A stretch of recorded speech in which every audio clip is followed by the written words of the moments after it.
Hello ladies and gentlemen, and welcome to another Simple Learning 101 tutoring video. Today's lesson deals with knowing what's inside an atom. But before we begin, we kindly ask for you to hit that like and subscribe buttons so that we can bring you more tutoring videos just like this one.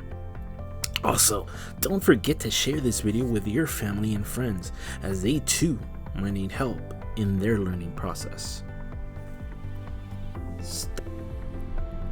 All matter or substances in this world are composed of atoms. Atoms are made up of tiny little particles that are just too small to see with the naked eye. These small particles compose an atom. So what are these particles?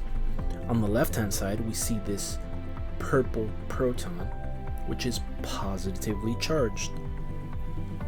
We see this neutron, which is a light green blue sphere, and it has zero charge. And we see this small electron, which is negatively charged. So these two, the proton and the positive, the proton and the electron, have opposite charges. Yet the proton and the neutron have equal size. As you can see, the size are the same for protons and neutrons. Here we see two diagrams of the same atom. This atom has two protons in purple, two neutrons in light green, and two electrons. On the left hand side, you see it as a halo, yellow halo, traveling around the proton. This is what someone would actually see in real time.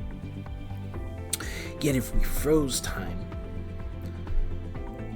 for 1 second and take a picture of that atom, which we see on the left hand side, say we take a picture here, then we get the diagram on the right hand side.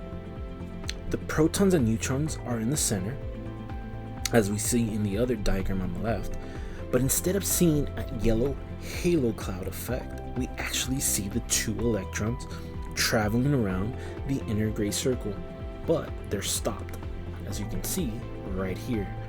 One electron on the top and one electron on the bottom.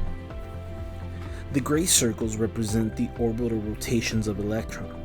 As an atom increases in size, the more electrons it will have to fill these orbital shells around the first, second, third, and fourth, and so on number of rings or shells. If you want to learn more about orbital shells, click on the card above or on the description below. Thank you so much for watching. We hope you enjoyed this video, and if at any point you got confused, just stop, rewind, and replay this video. Don't forget to subscribe to our channel. Click on the video list and playlist to see all our content. Remember, you're never too old to learn. See you next time.